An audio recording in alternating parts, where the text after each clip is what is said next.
Hey, welcome everybody. My name is Michael, founder of Subversive Institute. And as you can see, today we have a guest, Tally Wilgis. What's up, man? What is up, Mike? How are you? I'm good, man. It's a good day, good day. It's a good day to be subversive, man. It's a good day to be subversive. Always a good day to be subversive. Always. Subversive pays absolutely nothing, but it's a good day to be subversive. As you guys know that have been following us on Instagram at Subversive Institute, Facebook page, checking out our website, subversiveinstitute.org, you know that we're an organization that wants to actually see Baltimore City change. You know that we're an organization that believes that all significant sociological change in human history comes from the bottom up. So if we don't do it, they won't. If we don't do it, he won't. If we don't do it, she won't. If we don't do it, the parties won't. Particularly the Democratic Party in Baltimore is not going to change Baltimore. We have to change Baltimore. So we believe that the best way to change Baltimore is to equip and empower the citizens with the knowledge to think differently, to behave differently, to vote differently, to do subversive type things so that we can change Baltimore. And we do believe in social revolution. Remember, we make a difference. We differentiate between reform and revolution. Reform is what all the mayoral candidates are talking to you about and what they're trying to sell you on. They're going to add a little ketchup, a little mayo, with pickles, no pickles, and nothing's going to change. Revolution is when you replace systems, structures, people. And we believe that Baltimore needs revolution, not reform. One of the great privileges I have is being with a guy like Tally and being friends with him. Met him about 11 years ago and just hearing his story. So Tally, why don't you take a few minutes and just introduce yourself to the folks? Tell them a little bit about you. Appreciate it, Mike. I am a Baltimore native, grew up here, and first in my about 5 or 6 generations to ever graduate from high school. My dad walked out. Mom had visited a Planned Parenthood and discovered, they didn't discover, but she knew she was pregnant. And so I ended up being born and raised in O'Donnell Heights housing projects here in Baltimore. And then throughout my life, spent a lot of time in various neighborhoods, Armstead Gardens, Brooklyn, a lot in the Southeast for the most part. And then ultimately, first in my family to graduate high school and go on to get a master's degree ultimately. And then came back and working in nonprofit world here in Baltimore for the last 10, 11 years. Awesome, man. So you and I talk a lot about Baltimore. We talk about politics. We talk about coronavirus. But we probably in the last 5 years, our conversation has graduated more and more and more towards politics, political systems, ideologies, philosophy, and systemic change. And I know you're passionate about that, and we're texting each other at all times during the day. We're constantly looking at legislation, news reports, and articles, but you're a native. And if anybody is familiar with the systemic issues in Baltimore, you would be. What do you think some of those systemic issues are, or what are they in your mind? You can just list them. Boom, boom, boom, boom. Man, you got to just look at the history of our city, and with the population density and the size of what it is, and with the minority gap that exists inside of Baltimore, you go back to things like redlining, you go back to inadequate healthcare, inadequate education. You think about food and food deserts and all the things that poverty brings. Me growing up as with a single mom, there's a lack of fatherhood. Men don't know how to be men. Families, the nuclear family has been destroyed in our city. And we continue to rely on the same people to give us the same bread and circuses, and nothing ever seems to change. And so the issues are stacked upon stacked upon stacked. Poverty, drug abuse, alcoholism, fatherless homes, a lack of education, on and on and on. And unfortunately, much of it really resided in our history. And we've got to own up for that and build a new history for ourselves. Yeah, I know one of the things you put me on to the last decade is just the systemic, just how things are really rooted and deep in, and that's one of the things that's led me to the idea that the city needs a kind of a, well, kind of, we need something subversive, because I've been here just a little over a decade, and I've seen so many Advils and Tylenols and children's vitamins and water and drink your liquids and eat your veggies, and nothing changes with the city. All those are analogies for what politicians are throwing at us and at our city, and it doesn't work. And so we've kind of come on saying, if you want to change, you have to make a change, and if you want something different, it has to be different. And we're now beginning to approach voting season. I know we've been talking, you're well aware of who's the people who are running. And I had many people last night talk to me about candidates. And they were basically talking about, hey, one person said, hey, I'm really concerned because Sheila Dixon's in the lead. What are some of your thoughts about the candidates that we have right now and where they're going to take the city? So you have, for the most part, career politicians. That's just the reality. It's not an insult on anyone, but in this race, you have obviously a former mayor. We've had so much turnover in our city because of these career politicians. They just keep shuffling the deck chairs on the Titanic. But you have some that are coming out with new ideas. I've appreciated hearing that, but you also have a lot of, like you said, just rehashed old ideas. And if we're not going to make the systemic changes that we need deep within our city, then we're not going to see any progress. Currently, this afternoon, I just watched the mayor's briefing on the COVID situation, and the line that stuck out with me is he said, I don't want to have any death on my hands. Like, when you're making decisions that's based on the public perception of death being on your own hands, I've lost confidence that you're making a decision that's right for the whole city to get us forward. Anybody can keep something closed. It takes leadership to move forward and say, this is how we're going to do it. Here is hope. Here is future. Here's what's going on. You run the numbers on the population of our city, for instance, and it just to round it off, 600,000 people. With 177 deaths, that's 0.00021%. So when you run that and you realize, wow, this problem that's been generated or created in terms of the emotional crisis, not the medical one, but the emotional one. And then you have politicians that are saying, well, I don't want anything on my hands. That's really the crux of the problem that we have. We need leadership that's going to step forward and say, you know what, I'm going to do everything I can to bust through a brick wall to make sure that the city does well. And I'm not going to worry about necessarily who's going to point fingers at me. I can handle it. I got thick skin. Yeah, and one of the things we've been saying, because voting season's kind of coming up, and I've really been hitting that it's not enough just to vote anymore. I mean, to basically go to the polls, I want to see if you agree with this, to go to the polls and vote like we have been voting, like, I don't really see the point of that. Because if we keep voting the same people who support the same policies, we pretty much get the same results. And I really believe that voting was originally designed to give the voiceless a voice. Voting in essence is innately subversive, because it allows everybody who doesn't have power, who's not a career politician, to weigh in. But it doesn't work if you just vote the same way and click the same party in the boxes. What are your thoughts on that? Yeah, my thoughts are you have to realize that you do have power in that vote, that your voice and your representation does matter.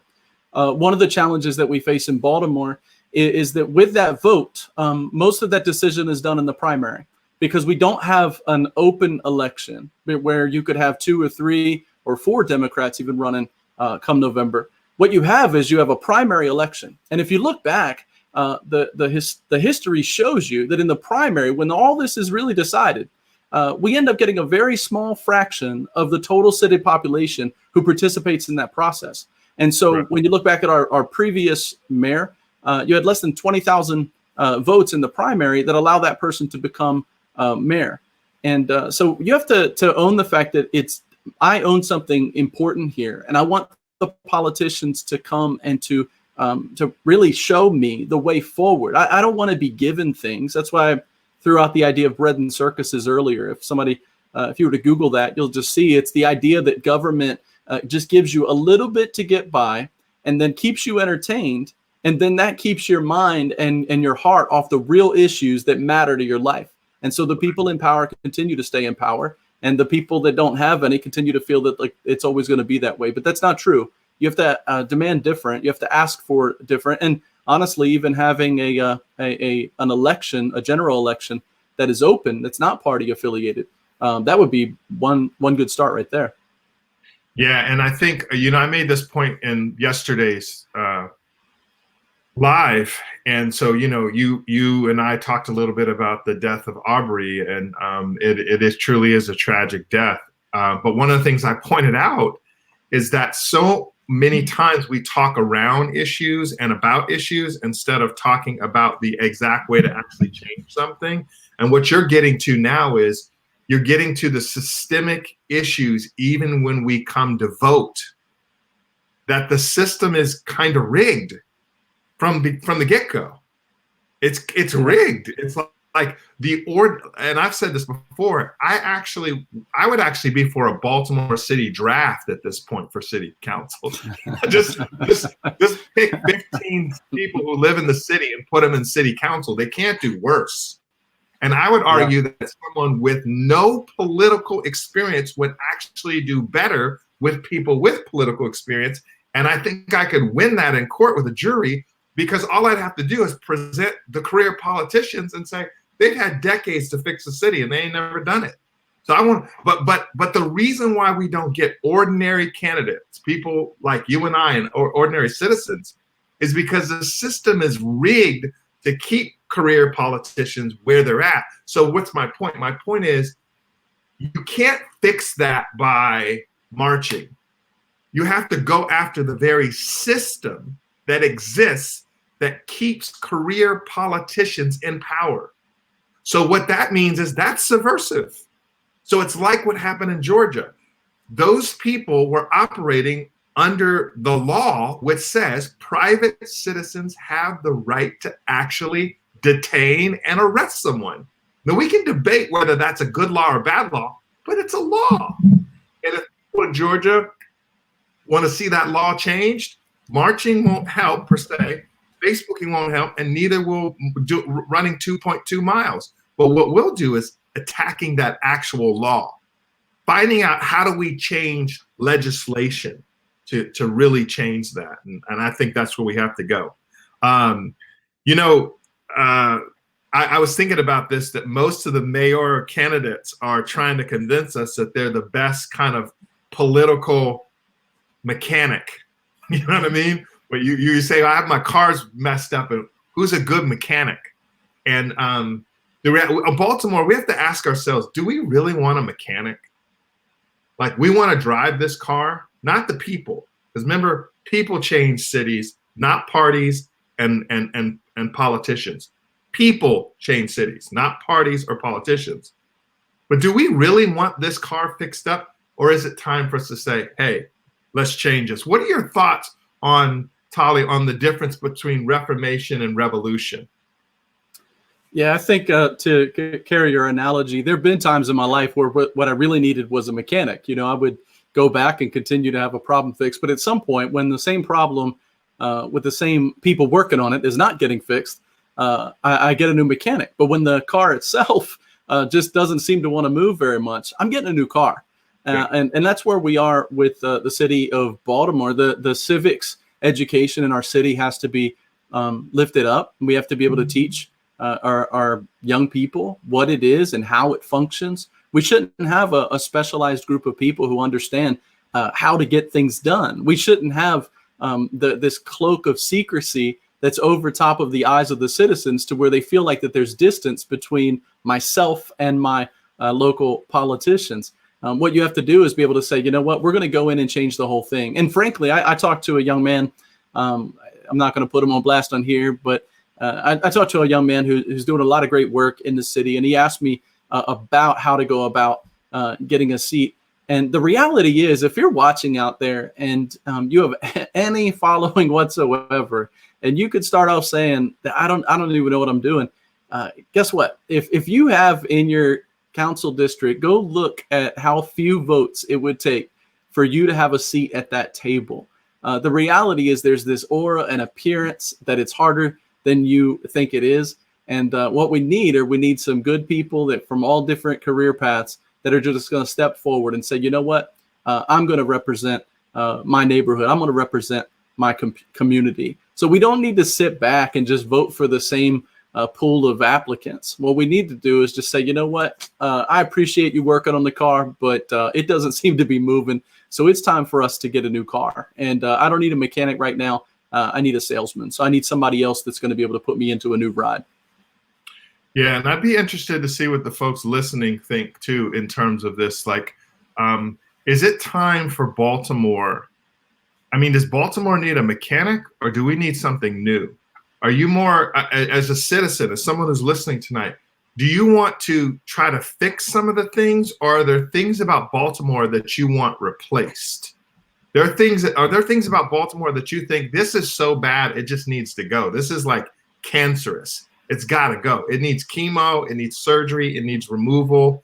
We can't really work with this, because I really think that there are some things about our city that are that way, and I think the way around that is to actually do that.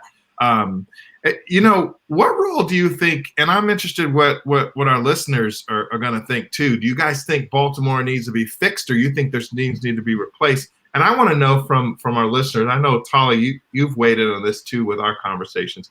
I want to know too, in Baltimore, what role do you think fear is playing in Baltimore? It's everything. Honestly, it's everything. Fear is the reason that people don't speak up about things that are going on. Fear of being inferior is holding a lot of great people back from being able to get involved in the process. Fear of the unknown, fear of just, if I put myself out there, like I said, we have a mayor right now that says, well, I don't want any death on my hands. So I'm sorry, as a leader, you're going to have to lead, and you're going to have to be able to take some shots. And so there's fear up and down the spectrum. There's fear about people inside of the current system that could join a subversive movement, but they're afraid of if they lose their job. You got to get to the place to where you say, so what? What it is I have to say is important enough. What it is I want to stand for is important enough. And I'm not going to be afraid. And if I lose my job, I lose my job. I believe in me enough to be able to land somewhere else. But fear up and down the spectrum, from the average citizen on the street that doesn't want to get caught up into some kind of drama, all the way to a politician or a mid-level person inside of our government that doesn't want to speak up about the corruption that they're seeing. Fear is everywhere. And we're going to have to get over that fear if we're going to move the city forward. Yeah, I think there is so much fear, even in voting. I think I see that as well. And one of the things we've been saying is the enemy of change is comfort. That's the enemy of change. And so what you see is fear deludes us into this false comfort while everything's going bad. But, you know, we can just become comfortable with dysfunction. And then we have this emotion of fear, but we become comfortable with it. So that's why a lot of people, even people who are listening, that's why a lot of people, a candidate that has different ideas, it scares them. So they won't mess with that candidate. They won't vote for that candidate, you know? And I'm just interested if there's any people who are listening to us as well. Are you voting for anybody who's not in your top three? Because, Tally, we also know that some people, when they come to vote, they want to pick winners, right?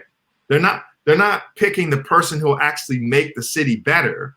They want to say they voted, and they want to say they voted for the winning candidate. And when masses think like that, we get Baltimore 2020. Absolutely. That's what we get. Absolutely. When you have, when you believe it's a foregone conclusion, then you end up behaving like it's a foregone conclusion. And the reality is that inside of politics, my undergrad is law and government, and then I have a master's. But inside of the political world, they are watching who is voting for the outliers, or who is voting for the third or fourth name that's in that list. Trust me, they're seeing it. And so when you say, well, I don't want to throw my vote away, you know what throwing your vote away is? It's voting for the guy that's been in the seat for 15 years doing the same stuff. Throwing your vote away is when somebody doesn't want to get blamed for homicides and they say stuff like, oh, well, I didn't shoot anybody. I mean, come on, that's throwing your vote away. Throwing your vote away is when you make excuses for why you can't make a difference. That's throwing your vote away.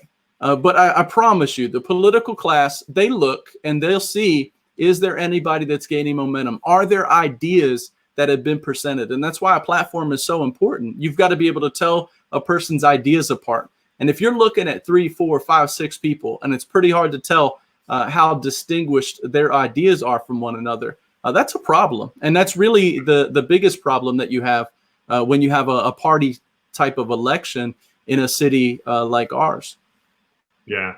I've told the people listening, we have a question about how would replacing it functionally be possible, and how would it functionally happen. We're gonna get to that in just a second. But I like to say that, you know, when you go to the grocery store and you want to buy honey, there's like 15, 20, 35 different types of honey, but it's all honey. Some honey put oregano, some honey put a little orange, but it's all honey. And I think most, not all, but most of the top candidates, that you might as well just go to the grocery store and grab a honey, because they're all saying the same thing with a different twist. And the reason why I know that, Tally, is because there's nothing any of them are saying that the Baltimore Sun is going, that's crazy, no way, that can't happen. And what that tells me is they're just telling us what they've told us for the last 30 years.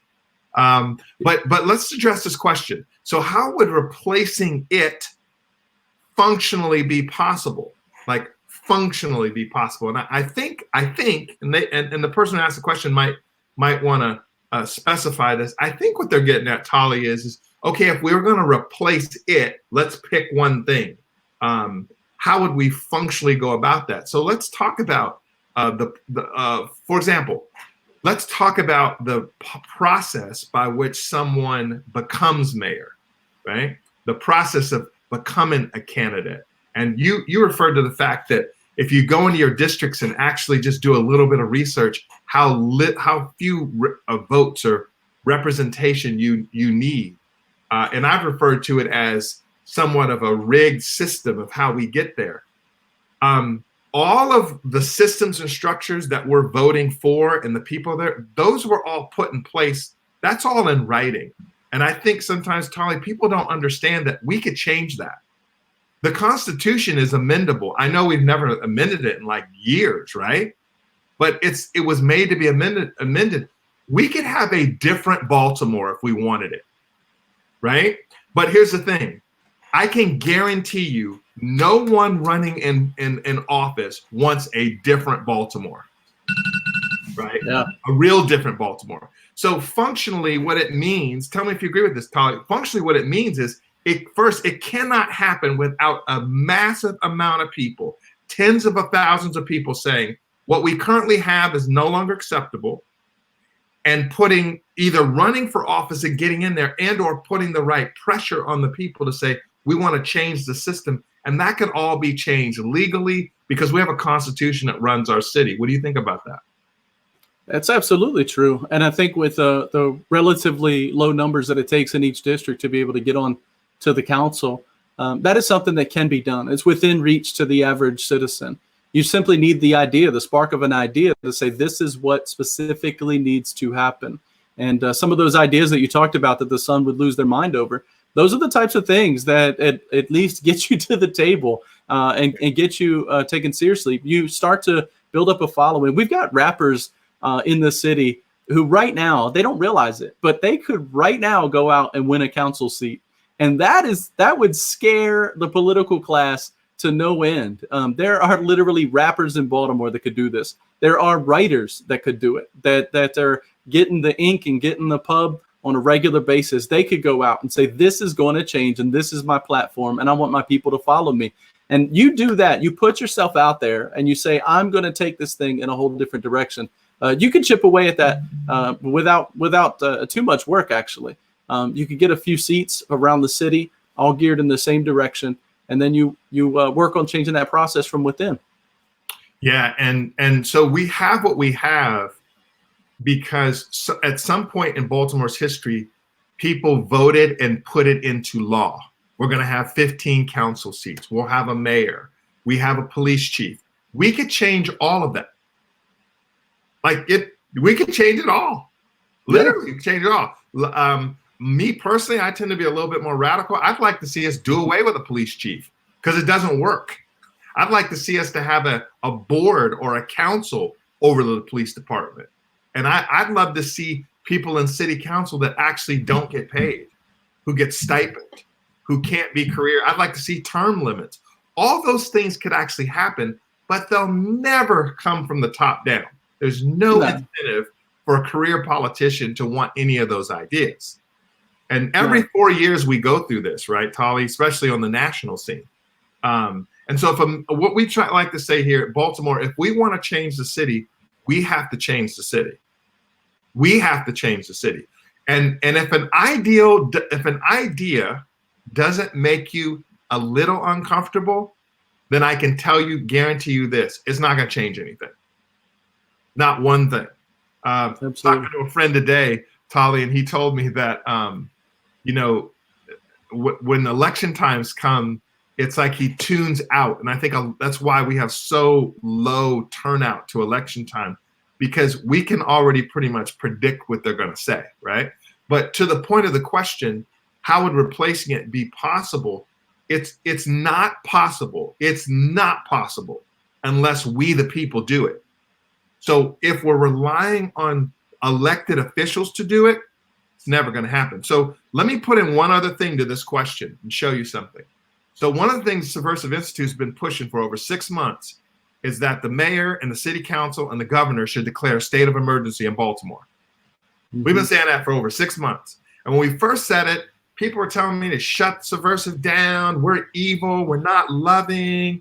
We're not Christian. How could you be? All this stuff. The guard's going to come in and shoot people and all this stuff, right? So the governor declares a state of emergency over the coronavirus. And we see, yesterday we asked the question, would we be this far along in terms of resourcing the coronavirus pandemic without a state of emergency? It was emphatically no way. We need those resources. Well, to your question, how is replacing it functionally possible? See, I really think the problem is that the governor and the city council and the mayor know you're not going to do anything or say anything. They know we're just going to be good citizens and put our heads down and deal with it. If they knew we weren't going to deal with it and we were going to revolt and there was going to be a revolution and we would come up with tactics to either replace them or put pressure on them to actually do our will and not their will, we could actually see change in the city. So if we had a state of emergency declared in Baltimore City and the same amount of intentionality and resources was put towards our education system, it'd probably get fixed. Violence, it'd probably get fixed. Economic inopportunity, there'd probably be jobs everywhere. But what we're trying to say to you guys tonight is, how does replacing it get functionally possible? It's only possible if people actually do something. What are your thoughts on that, Tally? Yeah, I think it goes back to that idea of comfort. People are just comfortable with status quo. We're comfortable. I was thinking as you're describing some of the challenges, my school growing up, Graceland Park 240 over in O'Donnell Heights housing projects, it's finally getting rebuilt. They're building a new school behind it and knocking down the one that I attended. But as I walk through as a first and second grader, and I'm looking at the walls, Mike, the walls of the elementary schools in Baltimore, they remind me of one other type of structure in our city, and that's the jail. And when we're teaching our children that this is acceptable right offhand, when we have our children in inadequate facilities from kindergarten up, when they can't drink at the water fountain because of lead, when they don't feel safe in their classrooms because of bullets flying or people bringing weapons in the school. When we're comfortable with this, the reason that we're not comfortable with COVID is that anyone, anywhere, anytime could end up with this. And we don't really have a way to segregate who's going to possibly get this illness or die. But when I look at the city, one of the reasons that we're comfortable with the violence is, well, that happens on that side of town. That happens around that block. And that happens among those people. And the perpetrators look like that. And when we become comfortable with describing our brothers and sisters around the city in terms of us and them, and when we become comfortable, so long as it's not my neighborhood, I'm not going to raise a fuss. When we become comfortable, we build this type of situation that we find ourselves in. When we become comfortable with, at the drop of a hat, moving heaven and earth to rebuild an entire desolate part of our city for the sake of a shoe manufacturer, but yet those same schools aren't getting the attention that they need. When we become comfortable with these cycles, and then you look at the politicians, every Preakness, Mike, what's one of the scenes you see at the Preakness? They always go to the owner's box. They always go to the boxes. What do you see? You see a who's who of Baltimore politics. Right. So how are they going to hold anybody accountable when you're doing that? When we become comfortable with with kids harassing people at stoplights, when we become comfortable in this type of a mindset, then we get the government that we demand, and we're not demanding very much at the moment, unfortunately. Yeah, I just think that, like, so people are saying, well, how do we do this practically? Well, if you go to vote in Baltimore and you click the same boxes you've been clicking for 30 years and vote for essentially the same people, maybe different gender, maybe taller, fatter, skinnier, whatever, it's not possible. Let's talk about how it's not possible if we do the same thing over and over and over again. And this is the catch, because what I want to do, Tally, is I want to go vote for the people I voted for 4 years ago, and I want it to change because that's what's comfortable. But now what has to happen is I've got to actually get to know some people who I've never heard of before. So I'm actually doing research. And before people say that, listen, we have the capacity now to do some research. And a lot of us know things about Kylie Jenner. We know things about Kanye. We know things about Post Malone, and we know things about Michael Jordan. We know all these things, but we don't even know who the candidates are who are running. So you want to make it possible to replace it? How about voting for a candidate that's getting marginalized right now? We went through some mayoral candidates before the pandemic. We were going through all their crime plans on the Subversive Institute Facebook. Y'all can check it out. And we saw that the majority of the crime plans, they're never going to change anything. There are a few people that had really aggressive, crazy, out-of-the-box plans. Those people are already out of the running. Who do you think designed that? Who's standing up and marching for them to be in? Nobody. So practically, if you want to replace it, you got to change the way you vote. You just can't vote the same way. You're going to get a sticker, and you say, I voted. And you can go on Facebook and say, I voted. Did you vote? But think about it. If you vote for Jack Young, you already know what you're getting. If you vote for Sheila Dixon, you already know what you're getting. So don't vote for them and then next year go, but they said they were going to change. They're never going to change anything. So another way you could take a practical step too is, and I know this sounds so futile in the beginning, I know, but on our website, we have a petition. It's a petition that we want thousands of people to sign so we can present it to the mayor and the city council and the governor. It's a state of emergency petition.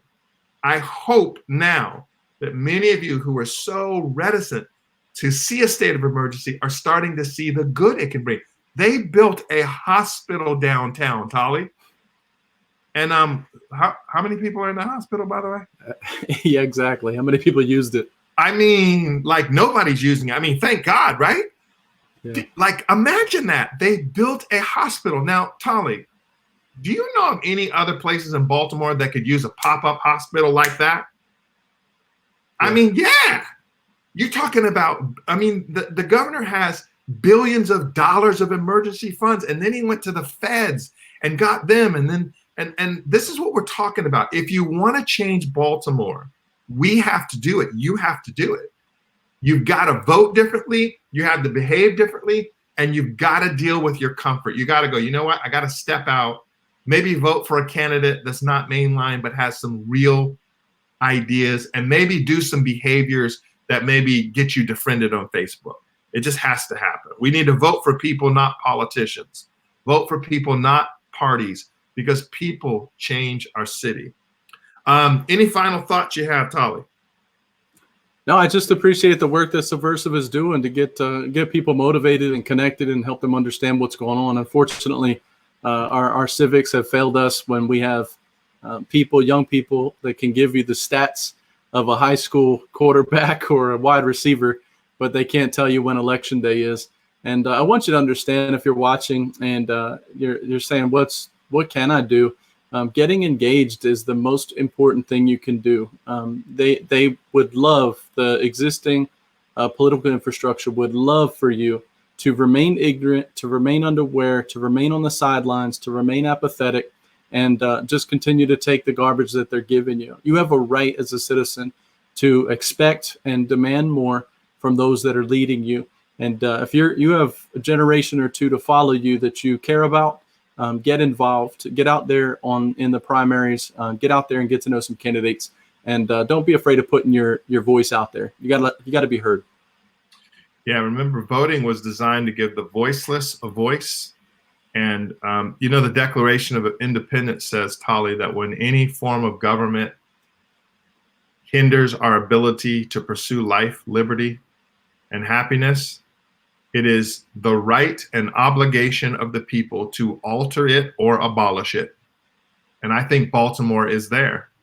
I think the citizens generally agree. Some of us are afraid to come out and say it, but are generally agreeing that our city government is hindering our ability to pursue life. I mean, come on, you know, and also liberties and happiness. And those are transcendent rights guaranteed to us through our Constitution. And we believe by our God. And so, yeah, we want to encourage people to step out and if you want to change, you got to make a change. And remember, comfort is the enemy of change. And so thank you guys for joining us tonight. Please follow us at the Subversive Institute. Check us out on our Facebook page and also on our website. And we look forward to talking to you guys all soon. Thanks for being here tonight. Grace and peace. And thank you, Tolly.